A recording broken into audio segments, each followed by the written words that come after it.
everybody, we're live. We're live on Pardes Live. This is such an official show over here. Got so many exciting things to talk about. All news and politics and important things like, what do you do when you, how do you do your makeup? And how do you do laundry? I could teach you all of that. I'm very insightful. For some reason, my Twitter is, I can't use my Twitter right now because I don't understand, it changed everything. Is anyone's Twitter like that? Is anyone's Twitter in a totally different mode than it was before? Mine is. Mine is in a totally different mode than it was before.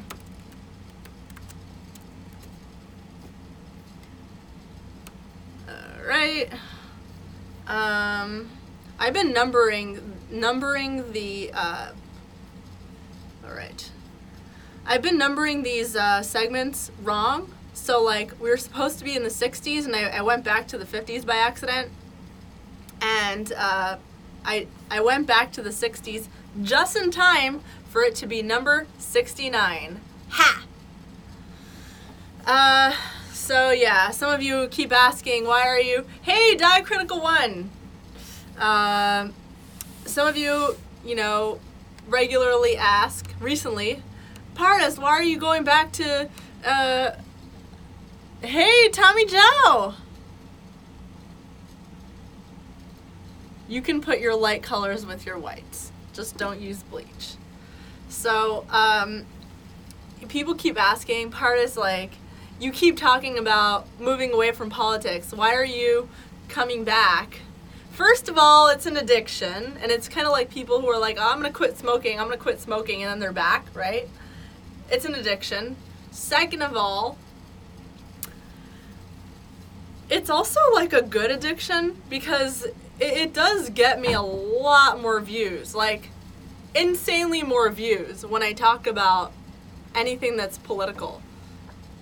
Instead of, how I do my laundry or something. So, yes, these are sound reducers, noise reduction stuff. So, I like it. I really like it, and the only reason that I didn't want to talk about political stuff was because I just feel so expected to be on a side or in a group, and it feels a little overwhelming because I find myself constantly defending views and groups of people that aren't mine. I have a lot of friends, all kinds of different friends, and I love them very much, not for their political views or whatever kind of views they have. I love them because they're my friends, and I find myself constantly having to defend different things, and it's stressful. I feel like I'm constantly being in trouble and under the magnifying glass, and I don't want that to be. So, but the nice thing about taking a break, having taken a little break from politics, is just kind of resetting, and I'm not going back hard, but just kind of resetting everything so I get to talk about, so I get to do it on my terms. Happy 69, Rains May. So we have another another commenter who's coming here from Twitch, which I'm really excited about because Twitch is so new. My rolling chair. Twitch is so new, so it's really, everyone go and sign up on Twitch. We're on Twitch, we're on Periscope, we're on YouTube. I share the YouTube link, so go on YouTube, subscribe on YouTube. I've got a lot more people watching than people who are subscribing. Go and subscribe. Only a small percentage of the people watching are subscribing. Makes me very disappointed. So if you haven't subscribed yet, go and subscribe. And, like the video and subscribe. This is great. So, in case you haven't watched last night, Richard Spencer was on CNN. They aired they aired a interview clip with Richard Spencer, who, and the topic was Donald Trump's tweets about Ilhan Omar and the other 3 members of Congress, where he told them, Ilhan Omar said something about how she wanted to defend, she wanted to abolish ICE. And the other congresswomen were saying similar things, like, ICE, they're basically like Nazis. They're treating illegal immigrants like in concentration camps and all that stuff.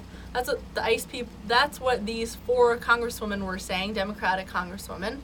And so Trump responds to them, in response to the whole ICE controversy, saying, why don't they go back to where they came from? So where they came from in Ilhan Omar's case would be Somalia, but the other 3 congresswomen, they are from here, the United States. They've got different ethnicities, but going back where they came from would be going back to the Bronx or Michigan or wherever Ayanna Pressley is from. So, yeah, so that got a lot of fire. That was under fire. Trump's tweets for being under fire for being racist. Richard Spencer, who's like, he's the banner white nationalist. CNN brings him on to talk about it, and he, of course, okay, someone is asking about Ice Bay. I'm going to take a quick pause. Talk about Ice Bay. Ice Bay, actually, Scott Greer, I think, was the one who coined that term. Ice Bay was this Hispanic, Latina woman who was one of the ICE, the people who were I don't know, down on the border, and she was I don't know, I think it was Border Patrol. I'm totally making this up, but there was a picture of her, in her uniform and everything, and it went viral. People were supporting her for enforcing the borders. Anyway, so that's Ice Bay. So, back to Richard Spencer and CNN. So CNN brings Richard Spencer on their show and to talk about Donald Trump's tweets and, is this racist and whatever. So CNN's has a problem with Donald Trump's tweets is that he's too racist. Richard Spencer's problem with tweets were he's not racist enough, or he's not really racist. He's just saying all these things in order to get rally his base behind him, but he doesn't really mean any of that stuff. So now, because CNN brought Richard Spencer, and they didn't even bring him on, they aired an interview with him. So it wasn't a live interview. It was a clip of an interview with Richard Spencer, and there was a reporter who did the interview with him, but they aired it on Jake Tapper's show. So Jake Tapper was not having a conversation with Richard Spencer. Jake Tapper aired a clip of Richard Spencer on his show.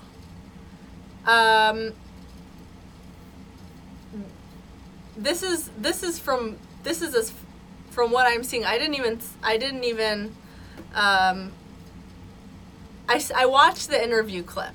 It wasn't Jake Tapper interviewing Richard Spencer. It was some other reporter, and Jake Tapper is praising the reporter for doing a good job interviewing Spencer. So now people are jumping on this to say CNN is racist. First of all, racist is you know how I feel about the word racist.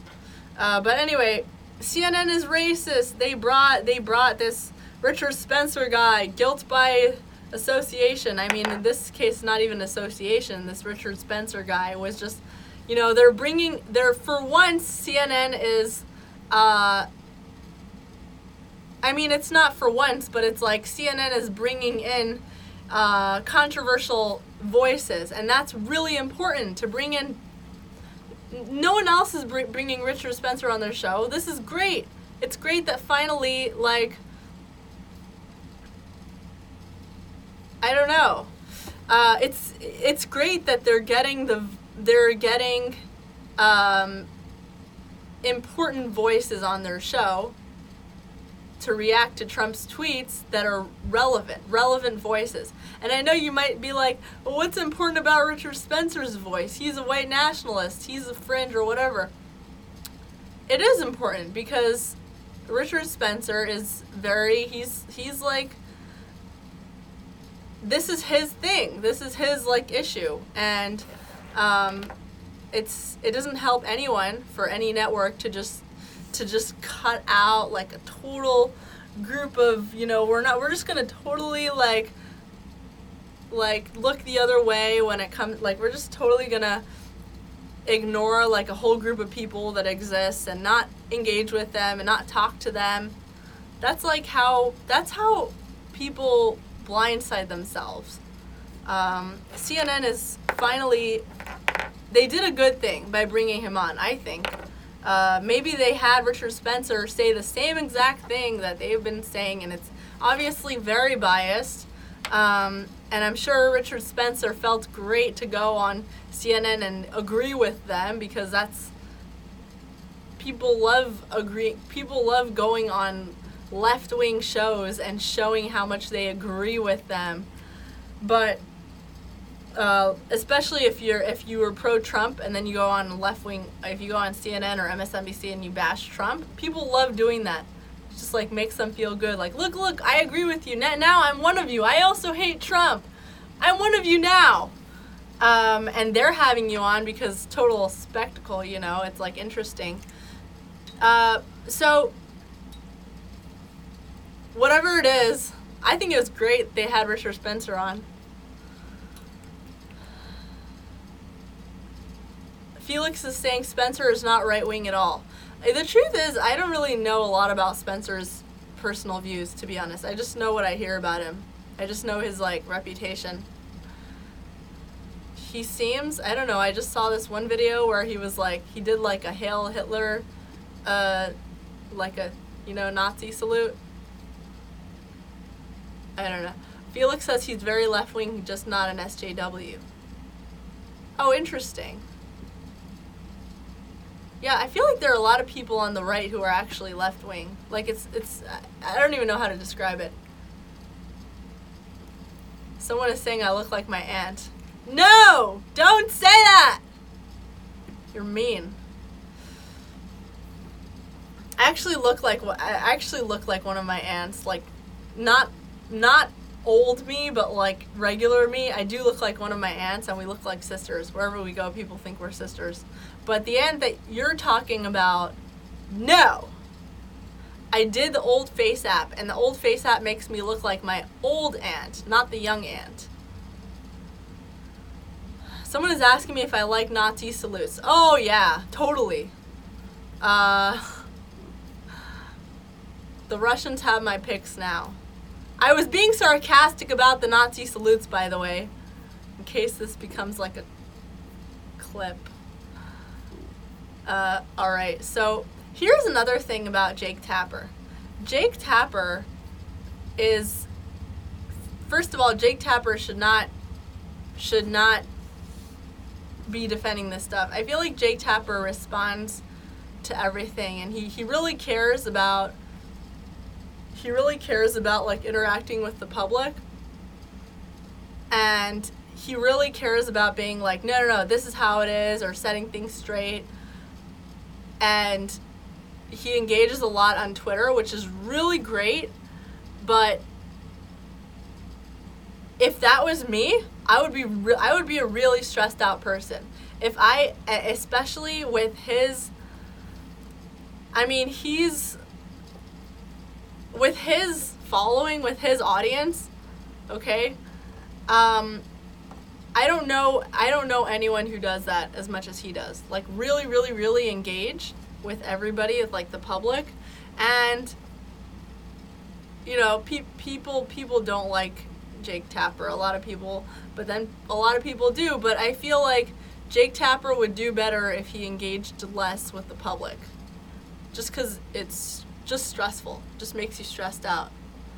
But in this case, I think this is great. I think this is an example of Jake Tapper putting an effort. He really does put an effort to try and have, like you could tell where his views are, and it's very obvious. But he does put an effort more than a lot of his colleagues. Jesus says, I've trolled Jake Tapper a lot in the past. I've trolled Jake Tapper a lot. I don't troll people now, but I trolled a lot of people. But Jake Tapper, I think he puts more effort than his colleagues to try and get like different views, to try and engage with different people, even people he thinks are bad or fringy. And Richard, this is a great example. Rainsme says Jake Tapper sells his used shaving cream. Does he put it in little boxes like Delphine, the Instagrammer? That's actually a really great idea. If you're a guy, like if you're a guy influencer, you should sell your used shaving cream.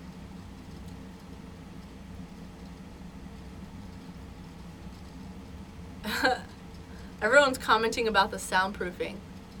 Can you hear me? Is it hard to hear me? They see me trolling. They blocking. Na na na na na na.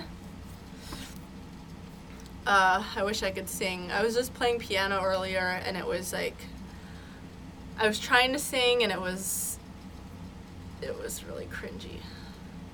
I wish I could. So here's what Jake Tapper said before introducing the segment. And people on the left are so cringe because they're like, this is Jake Tapper. Why would you give a platform to the white supremacists, whatever. So the left, and there have been people on the left who called Jake Tapper like a white supremacist or whatever because he engaged with someone on the right, because he does do that. He does engage with people on the right. So people call people on the left, if you engage with anybody on the right, then you must be a white supremacist.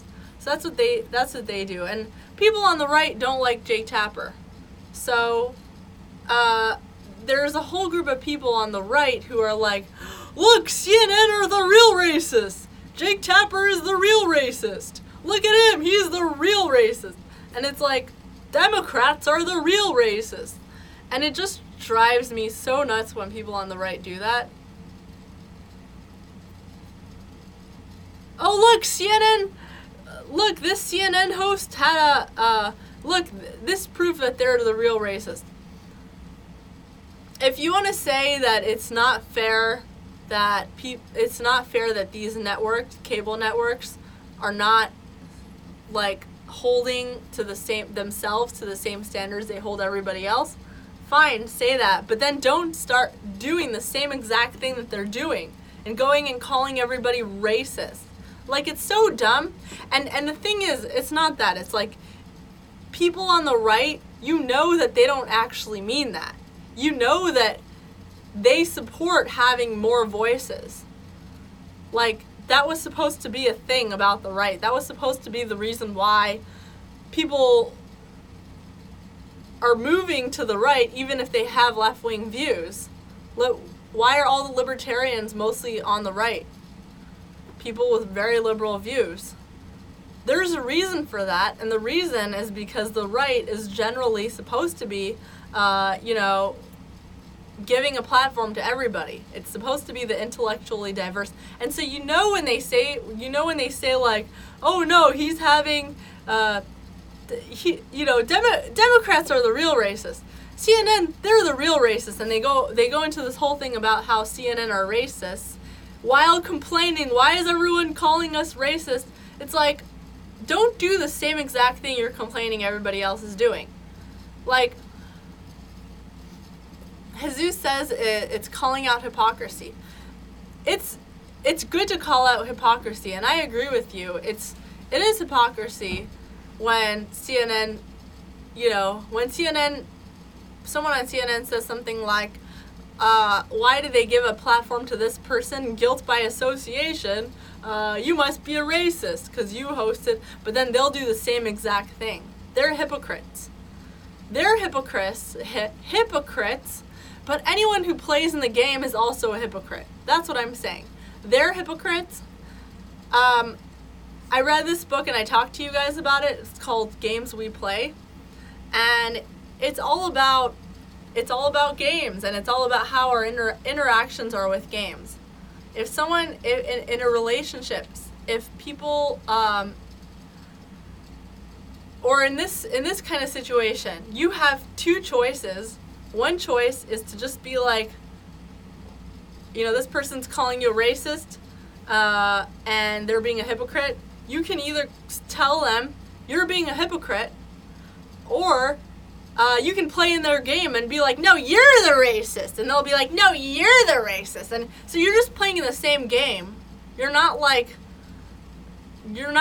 fixing anything, and you're not any better at that point. You're literally just doing the same exact thing.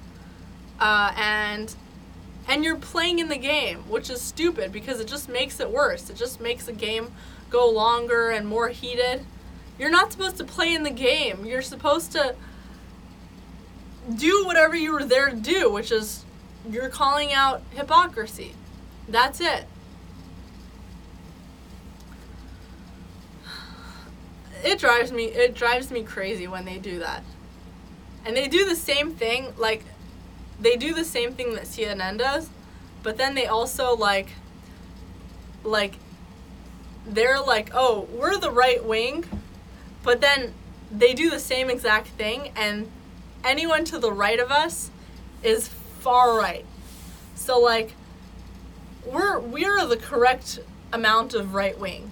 Everyone to the right of us is like a crazy far right nationalist white fringe. And so they do the same exact things, whatever.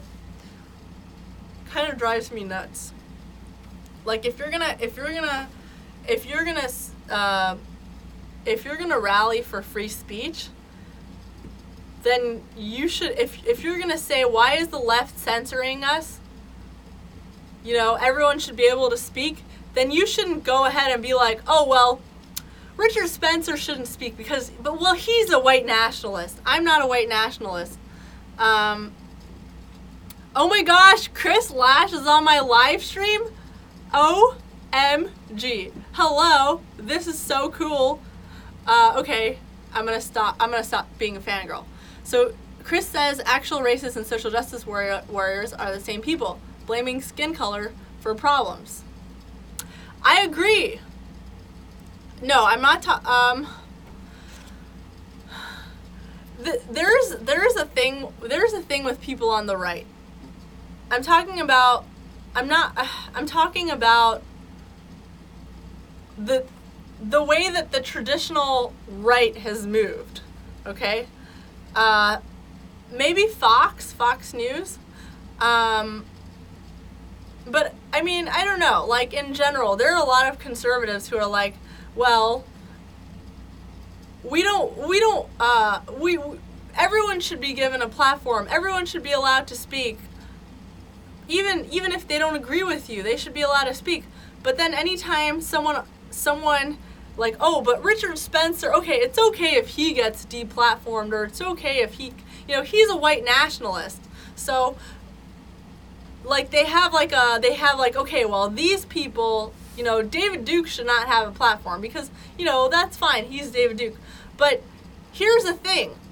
In the eyes of people to the left of you, you're David Duke. You're Richard Spencer. It doesn't make a difference. So you might as well support free speech and support a platform for everybody, because the truth is, in the eyes of those people, you're the same. You're far right and fringe and not deserving of a platform, if that makes sense. So I think the right does this a lot. It's like, well, I'm not really racist. Like, it's okay because I'm not racist. I'm the good kind of conservative. And whoever and of course there are people on the left. There are a lot of people on the left who are racist. The whole idea that you have to live in order, you have to identify with your skin color or your sexual orientation or your gender or anything, that's racist, that's sexist, that's... Chris says we need to let people speak so we know who the kooks are. Yes, I agree. Yeah, like if you don't have someone like Richard Spencer speaking, or David Duke is great. I wish people would give David Duke a platform because he's like he really comes off as a loony. Like when he talks, I watched his stuff. He really comes off as a loony, but people don't want to show him speaking. So they're like, so when people talk about him, like he's like a crazy, weird, bad person. The average person who's never watched him or doesn't know what he's talking about won't know any of this stuff. They won't know to agree. They'll just be like, 1 second. Where are all these right-wing people that they're talking about? I've never heard of them. Personally, I grew up in big, very, very, very liberal cities my entire life. LA, New York, DC. I mean, I've always been in blue cities. I've never lived in like a conservative area. So I don't understand, like when people are constantly complaining about these very traditional conservatives, I don't know what you're talking about because I wasn't exposed to it. To whatever type of community you're talking about. I'm exposed to conservatives. They're all fine to me. I don't see any crazy bigots and whatever. And then you try to kick people out of your, like, more exposure is always better for your brand or your ideology. Yeah. CFL says Harvey Weinstein is more accepted in their eyes than David Duke or Spencer. Yeah, Harvey Weinstein. I mean, there's so many weird stories coming out of Hollywood. Just Chris says, keep the squad speaking. When AOC talks, we win. When Ilhan Omar talks, we win. Yeah, I mean, Ilhan Omar should have like a show or something. Everyone should just watch her talk, and she should, she does come off as, first of all, she comes off as, I feel like anyone can be like a better congressman than, or congresswoman than Ilhan Omar. She doesn't seem like she knows anything about what she's talking about. And for someone like me to say that, I really don't know anything about what's going on in Congress. I really don't understand anything. So for someone like me to say that, that's a big deal. If you're and I kind of feel like it's a really broken system that allowed someone like Ilhan Omar to win. And people don't understand that. They just see pictures of Ilhan Omar, yay, we've got a Somalian member of Congress, or she's wearing her headscarf. Wow, Congress is so diverse.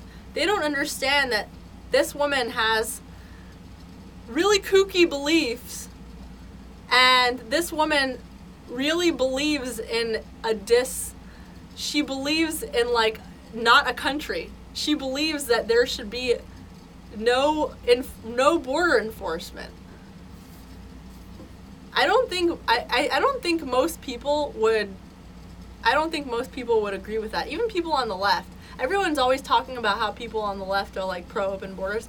there are a lot of people on the left, when you have a conversation with them, they actually are really not pro-borders, open borders. Over the weekend, I went with my friend Steph. Some of you have met Steph. So I went with Steph to this. There was like a vigil, and it was like an anti-ICE vigil. I wasn't going there in support. I was just there with my friend, and we were having conversations with these people. There was this guy who was like, I can't believe it. You're like a right wing. You're racist. That's awful. Right wing people on the right are sadistic. And he was just going on and on about how bad it was that I was conservative and I worked for all these conservative media outlets. And I was like, okay, let's have a conversation about immigration. Do you support open borders? He was like, oh yeah, I support, like, making it easy for people to come in the country. Why is the process so hard to get in the country? Blah, blah, blah. After talking to him a little bit, we all believe that. Why is it more difficult to get in the country legally than it is to get in the country illegally? Everybody that you have but people don't realize it. They don't even realize it. They don't realize that anyone with a speck of common sense will agree with you. Nobody with a speck of common sense wants open borders. And there are plenty of people on the left with common sense views. If you have a conversation with this guy, it's not like, oh no, we don't want immigrants. It's, why is the system favoring illegal immigration? Why should it be easier for people to hop over a border than it is to like get a visa and come in and get in the United States? Some people take years. Some people take like up to 11 or 15 years to try and get in the country. And these people on the left who are like, anti-ICE or whatever, they think that they're speaking for these people. They're not speaking for these people. You're not speaking for immigrants when you say, I want it to be. You're not speaking for those people when you're supporting when you're supporting and incentivizing illegal immigration. You're not speaking for those people who actually have a really hard time getting in the country. You're speaking for the people who are not putting as much effort to get in the country. Getting smuggled over the border, it's hard, it's a bad experience, but it's not waiting years to get a visa to get in the United States so that you can take all these tests, so that you can pay a bunch of money to try and get here legally and become a citizen and pay taxes. It's not the same. And nobody with a little bit of common sense actually agrees with that. So a congresswoman to come and say, abolish ICE, that's a pretty big deal. You have to be like really dumb or just really anti-American to do that. You have to be really dumb or really anti-American. I don't know. Is Ilhan Omar, is she dumb or anti-American? Maybe both? I don't know. I think she actually seems like a nice person. Meaning like I would like to go to her house and have coffee in her kitchen. But I don't understand who let her be there. All right, looking at your comments. There's someone in the comments who's just totally spamming. In case you're wondering, I see like all your comments. Like I see everybody's comments in one section. Okay, so Chalky White, that's a spammer. Chalky White says, "Where are my papers?" is asking where my papers are. I'm not an immigrant, so don't have like immigration papers. I have my birth certificate, got my whatever people who live here have, my ID, social security, whatever. Why am I in a soundproof room? Because this is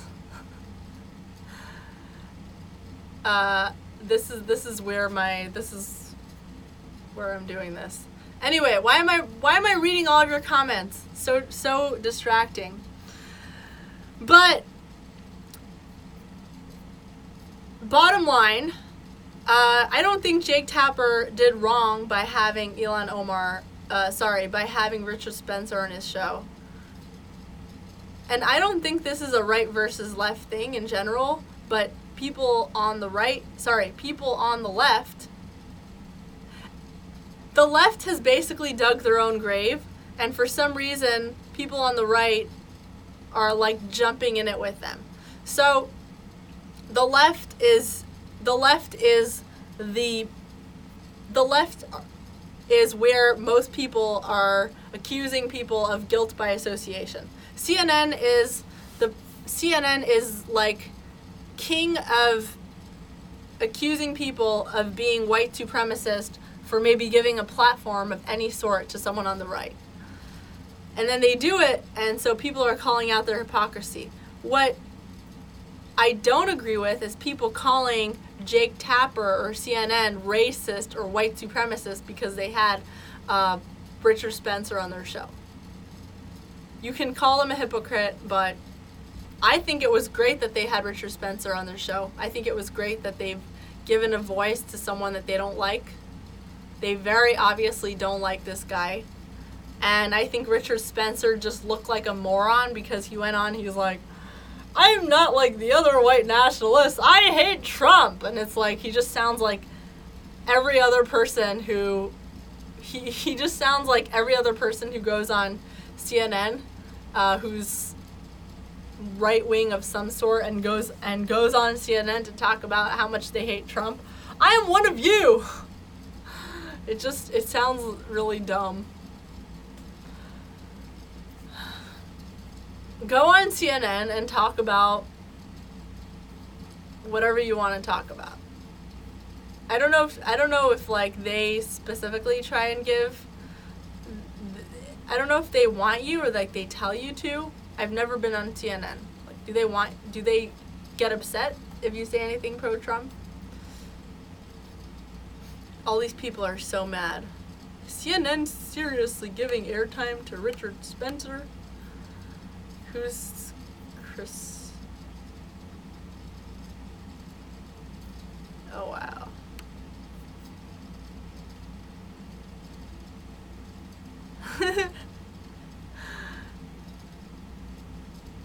Yeah, people are so mad. Caroline Orr says CNN brought white supremacist Richard Spencer on air to talk about how Trump's racist tweets weren't racist enough. Great job, CNN. Really stellar work you're doing normalizing extremism. Oh, this is the word they keep using. Oh, I'm so glad the right hasn't started using this word. Normalizing. Oh, I'm so glad. People on the right had better not start doing this. But anyway, they do this thing where anytime you mention or talk about or like give platform to anybody that you consider controversial, you're normalizing them. If you allow a controversial speaker to come to your college campus, you're normalizing them. If you let anyone talk if you have a conversation with someone that you don't agree with, if you have them on your show or you talk to them and are seen with them or standing next to them or whatever, so you're normalizing them. Here's the funny thing though, all these people that they're so afraid of are actually getting pretty powerful. And when you totally block yourself off from everybody, you're not making everybody else less powerful. You're just making it so that you're less relevant because you just keep shrinking in your hole of not being relevant because you're not engaging with anybody around you. So Jake Tapper having a clip of Richard Spencer on, that's a smart thing, I think. All right, so his response: CNN covers racists and white supremacists for us. Oh, Sarah Sidner covers racists, and that's the reporter who interviewed the guy. Covers racists and white supremacists for us, among other subjects, and does a great job. She did a taped package for CNN about the reaction of white supremacists to the president's tweets. Yeah, people are like... People are so mad. The only response to this, the only valid response to this is you're being a hypocrite. That's the only valid response. Anything else is stupid. Okay, what TV shows are you guys watching? Aww. People are attacking Ilhan Omar, saying, send her back, at like a Trump rally. Okay. I'm not going to comment on that. Okay, so I'm watching a show called The Royals. You've probably heard of it. There are a bunch of seasons. I think there's like 5 or 6 seasons of it. It's like a drama, and I love it a lot. It's totally my kind of show. It's like Game of Thrones, but modern day Game of Thrones it's not like different empires. It's just everything is happening in the palace, in England, and it's like the royal family, and there's like so much drama. I love those kind of shows where there's like a family and there's like a ton of drama surrounding, like kind of like the OC. I grew up with the OC. I loved it, and The Royals is great. It's a great show. Gossip Girl is coming back. I know a lot of you don't watch Gossip Girl or know what Gossip Girl is, but Gossip Girl is a great show. It's been around. It's been very popular, and suddenly they're coming back, which is great, except they're coming back without the 2 most important characters, so there's no point of them coming back. Chris says, problem is they have white supremacists on it and identify them as representative of all conservatives, but they never fully identify racism as on the left. Oh, interesting. So Chris says that's actually really, that's like a tactic that they do. So that they use. Basically, they don't try to give voices to everybody on the right. They give voices to a specific person on the far, far, far, far right who is not representative of all conservatives, or even of a significant. Even people on the far, far, far, far right don't like Richard Spencer. Actually, nobody likes Richard Spencer because, from what I've heard from people on the far, far, far, far right, it sounds like he's a douchebag. He's just a jerk to everybody around him. Nobody likes him. So they're using this person as like indicative of conservatives. They're using him as their their prime person on the right. But I think it's good that they called him white nationalist or whatever. I don't know. They should have. People know that he's not representing conservatives, but yeah, they don't show like mainstream conservatives on their show, unless you're there to bash Trump or something, so they can be like, oh look, even this person who's conservative, like, what was that? What's that lady's name? Sotomayor, I forgot her name, but this woman who's like the token conservative on, I think it's on Jake Tapper's show. She's always there. she like calls herself very conservative, and her entire role on the show is just to be like, you know, Trump this and Trump that and Trump that and this. I don't know, it's kind of dumb. I mean, it's very skewed.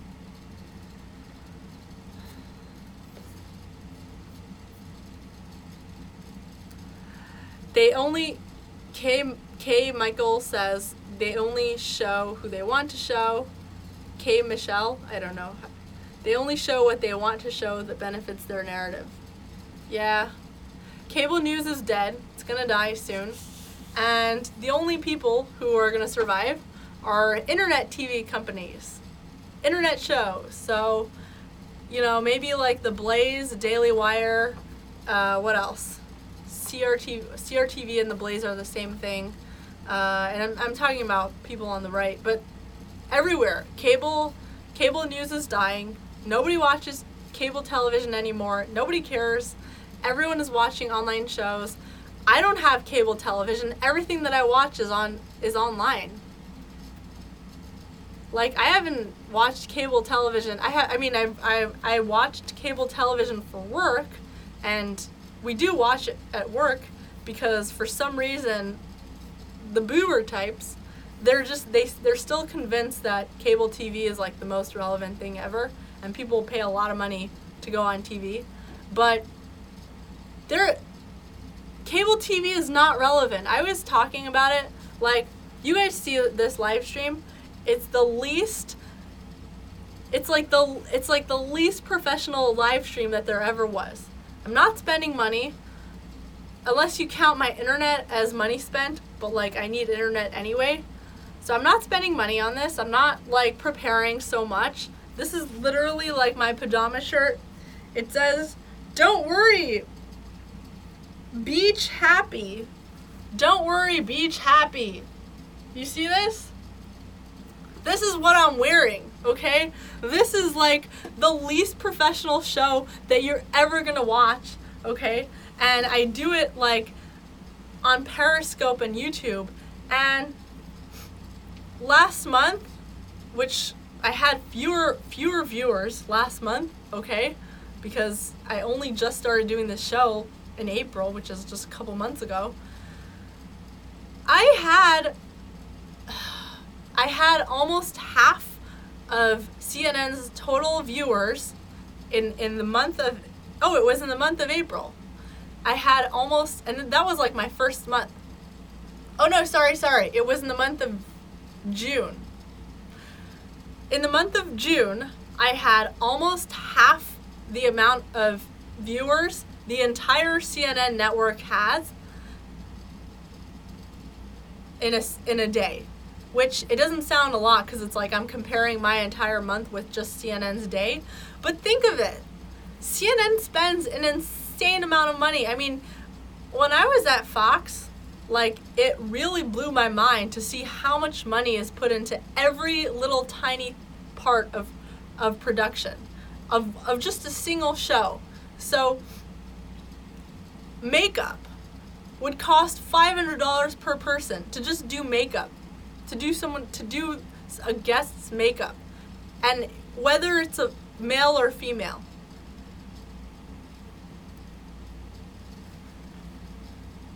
They spend a ton of money on these people. They spend a ton of money on studios, on paying for a car to get the guests in and out.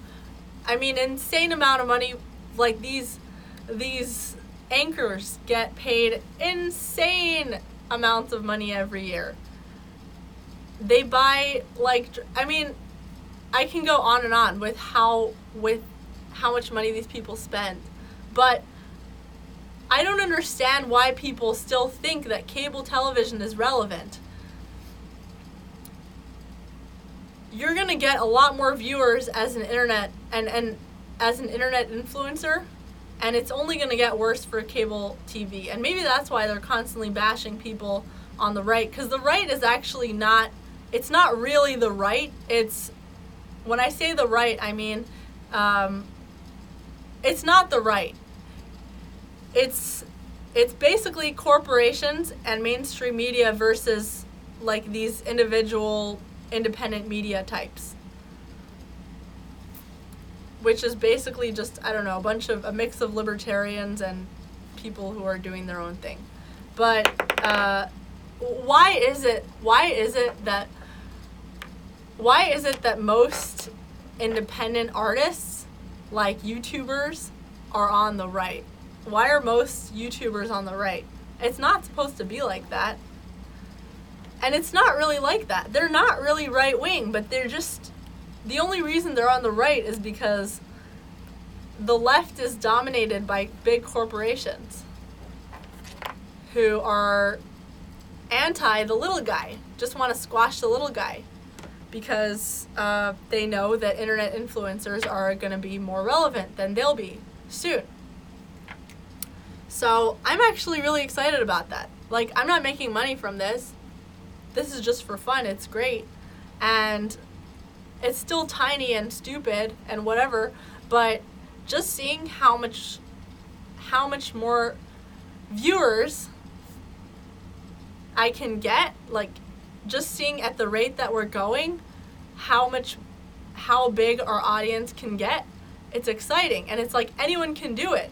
And you don't need a ton of money or preparation or experience. Like, you don't need to be this big, experienced professional. People are tired of seeing professional, like people reading a script or whatever. People are tired of that. People want authentic. Anyway, I don't even know why I'm talking about this. I don't know why I'm talking about this, to be honest. But yep, Alex says overproduced crap. So Jake Tapper and CNN and all, whoever, they can bring whoever they want on. But ultimately, the most relevant person here will be Joe Rogan. Jesus says, when you get to 5,000 to 10,000 followers, you're going to have to get nicer pajama shirts.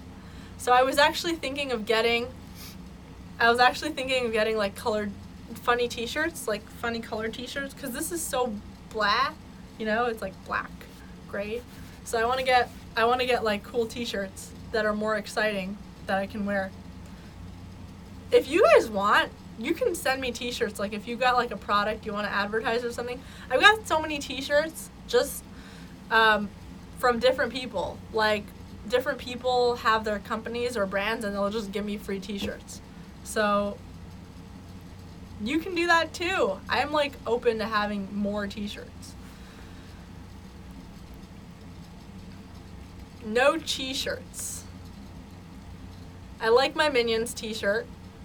Maybe I'll get like an Elmo t-shirt. I am a size small. I wear small size. I'll have to post an address so people can send me stuff like that. It will not be my home address. And you cannot send me like a bomb, because the person who will get bombed will be the mailman guy, unfortunately. Don't do that. Okay, so we're almost hitting an hour. You're gonna get me an American Girl t-shirt.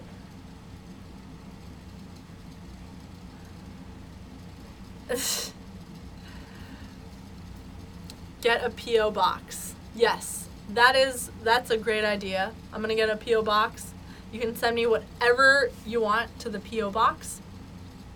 In fact, I was just gonna do it this week. I was just gonna get a P.O. box. So as soon as I get that, I will post it online and I'll send it to you guys. Chris says free radio will never go away. Platform-based webcasting is always beholden to the platform. Yeah, that's true. Like, internet, that's like another thing. We're all beholden to big corporations, and YouTube is basically controlling everybody. So independent artists are also eventually going to be banned from YouTube, and YouTube is making their platform. I know that we're like on YouTube, but YouTube is kind of going to shit also, because they're they're also squashing the little guy. So it used to be that YouTube and Facebook and all these things were places where people went in order to get away from big, like, the tyranny of big corporate media. But now they're becoming the same exact thing. And they're, like, squashing people with smaller viewer counts or smaller, less cinematic content. And they're only letting people on with, like, movies, basically, like entire production teams that make these, like, big, high quality film type of things, which is stupid. I guess the next option will be BitChute. Every time one of these companies becomes big, it's like the same story. So you just have to keep, every time there's a new platform, you just have to ride the wave. You just have to keep jumping on a new platform. So YouTube is going to shit. Facebook has already gone to shit. I don't even tell you guys to go and follow me on Facebook because Facebook is shit. Don't go on Facebook. YouTube is going to shit. Periscope is a new thing. So Periscope, go on Periscope. Periscope's going to die too because Twitter's going to die, right? So go on BitChute. Go on these new, like, media companies. Just make an account on each one because you never know which one will blow up. So make an account on Minds, minds.com. I know one of the people who founded it, Bill Ottman. He was in DC recently. And so go on minds.com. Go on Parlay. Go on, what else is there? There's Gab, but I don't like Gab. So don't go, go on whatever you want. Also, TikTok is my new obsession. I've been posting some TikTok videos. I'm in love with TikTok. TikTok is basically the new Vine. Like, people make fun of TikTok and they're just like, oh, TikTok is for my little kids. But that platform is growing fast. TikTok has been growing really fast. Like, I definitely have less than 200 followers on TikTok, but my videos get a lot of views and they go around pretty quickly. And you don't even have to be on there for so long to start getting, like, a decent amount of views on your TikTok videos. And there's so much you can do with that. Like, if you're an advertiser, you could totally, like, have products in your TikToks and whatever. There's, like, a lot you can do. All right. Oh, Telegram. People are talking about Telegram. Some of my friends text only through Signal because it's, like, encrypted. So texting through Signal, Telegram. I don't even know how to use Telegram. My friend got it for me, but all right. Just checking the comments.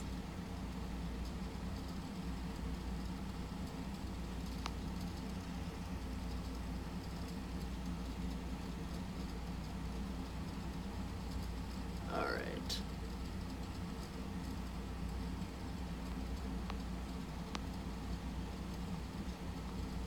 Yeah, I can't even keep up with all different platforms. ThinkSpot? What's ThinkSpot?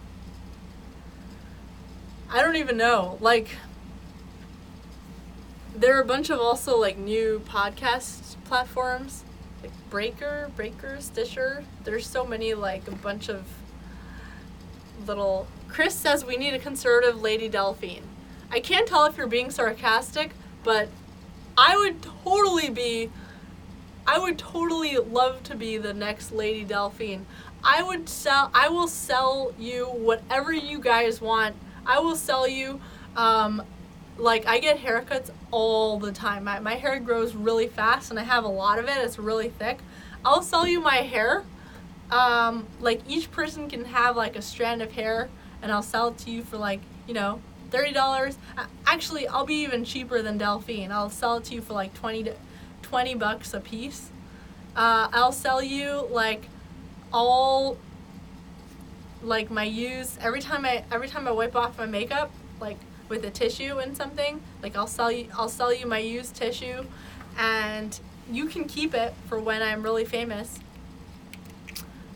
And yeah, I'll sell you guys whatever you want. Delphine probably makes more money than all these cable television people. I'm sure she makes more money than those people. And she's like a kid. She didn't even... Alex says, will you sell me your soul? Sure. You can have my soul. Here. I'll just sell you like an empty cup with my soul in it.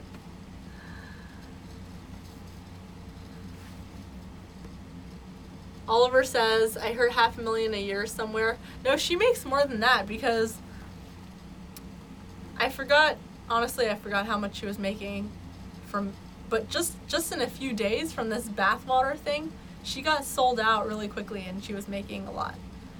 I think she makes more than $500,000 a year. I mean, I know way less, like, smaller influencers who make more than that, who make more than $500,000 a year. Like, you know, YouTube people. So I think she definitely makes more than that. I wouldn't be surprised.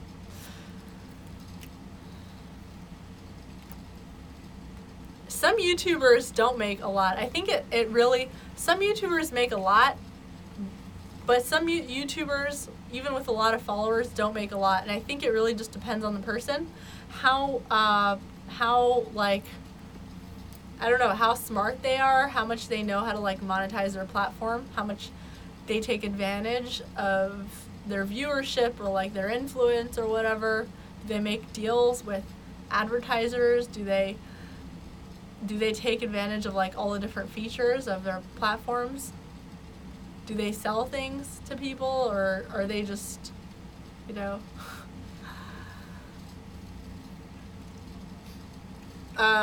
But whatever it was, just don't believe that Delphine sold her piss, because she didn't sell her piss. That's the only thing that's not true. Okay, so Diacritical says she makes $500 a year. I'm assuming based on her public records, but I don't know if she like, does she claim all of it? Like, does she actually show proof of all of her income? I don't think so, because she made an insane amount. There's no way that, like, seeing how much she made from this thing, like the bathwater thing, there is no way that she made, like, only $500,000 a year.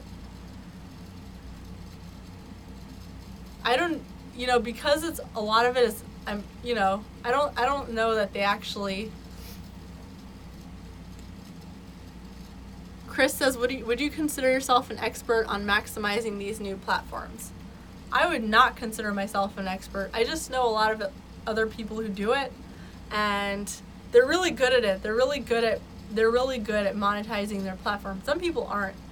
Some people that I know have huge platforms and they do not take advantage, or maybe they just don't know how, or they don't care, but they really don't take advantage, and they could be making so much money.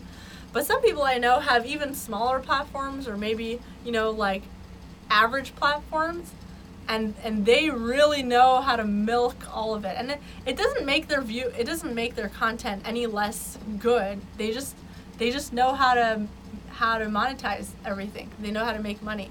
So I want to know how to do that kind of stuff, and I want to know how to do it, and I want to know how to tell people how to do it.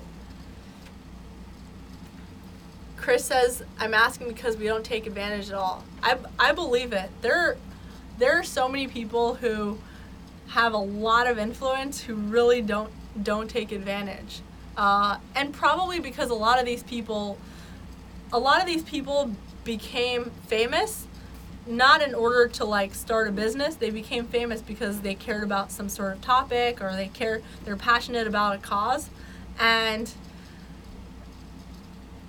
they just happen to grow like a huge following, but they didn't necessarily start doing it to make money. So they're like, okay, I have this huge following, like, should I be making money from this? What should I be doing? But I think that it's good if more people who are influencers, who have large internet platforms, I think it's good if people started taking advantage of that, because it would move power from big corporations to like individual influencers.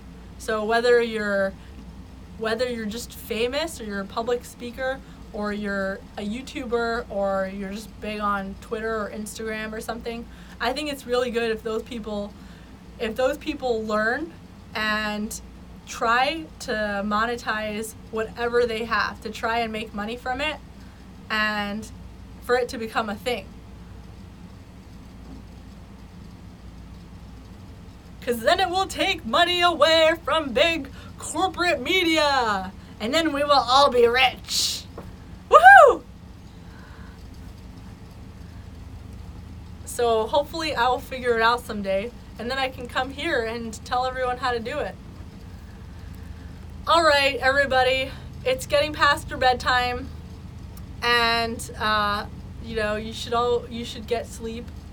I'm gonna go and get some sleep. Chris says, would you consider consulting on that front? I would definitely. So I work in a PR firm now, and they just asked me to do like training, like social media training, and it is the coolest thing ever. Like the coolest thing that anyone has ever asked me to do, because it's something that I am passionate about. So, and someone recently asked me how to grow YouTube. I did a video actually. I don't know if I posted it on how. Yeah. I made a video. You can go on my YouTube channel. I made like a small video. Just like search it in the search box if there is one, about how to grow big on YouTube.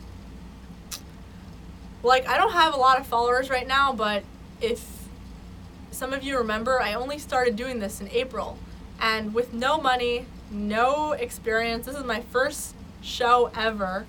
Before that, I was just sitting behind a laptop and writing. This is my first show ever. I don't, put effort into my face and whatever, and I really just come here and talk about whatever I'm thinking. It's not like a planned thing. In fact, with planned stuff, I get nervous because I have to like follow everything, and it doesn't feel natural. But I still managed to get a good amount of subscribers in a short time.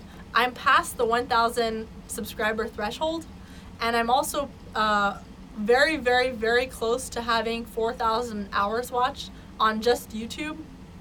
So that means that I can start getting monetized after that, unless YouTube decides for whatever reason they don't want to monetize my channel. But it's pretty quick. It's like, people take, the average amount that people take to do that is a year. So I only did that in a few months. And so there is a formula. The formula is, in a nutshell, is to just be consistent. I think people are just scared to do that because they don't actually think it's going to work. But Jesus says you should do more collaborations. Oh, someone also recently asked me to. Anyway, so Jesus says do more collaborations. Okay, so another thing that I told you on one of my previous streams, but I'm going to tell you now again. I'm actually, this weekend, I'm actually going to be collaborating with another YouTuber that you probably is like kind of not in politics, but very fun and very interesting, and does like a lot of prank videos. And so I'm really excited to join and like be part of that, because it's just fun. It's just doing like ridiculous things for attention or whatever, but it's a lot of fun. It's funny. It's like the kind of stuff that I would watch on my own when I'm just browsing through YouTube. So look out for that. It's not Daniel. it's not like your typical prank channel. It's more like just outrageous things, just doing dumb things that are funny. It's not Joey Salads. Joey Salads is the pranksters. It's not Joey Salads. I know Joey. It's not him. Alright, someone is asking, is Cassandra gonna come on? I wanted to bring her on. I've been trying to bring her on, but she's, she doesn't like being on camera. Okay, so that's it for tonight. That's all, folks. See you all tomorrow night on this very live stream. I hope you have a wonderful sleep. If you don't subscribe to my channel, I hope you don't have a wonderful sleep. So subscribe to my YouTube channel so you should have a wonderful sleep. And like this video on YouTube and heart this video on Periscope. And I don't know how Twitch works, but do whatever you need to do on Twitch. And see you all tomorrow night. Area 51, I don't know, I'm not into aliens, but anyway. See you all tomorrow night. Good night, everybody.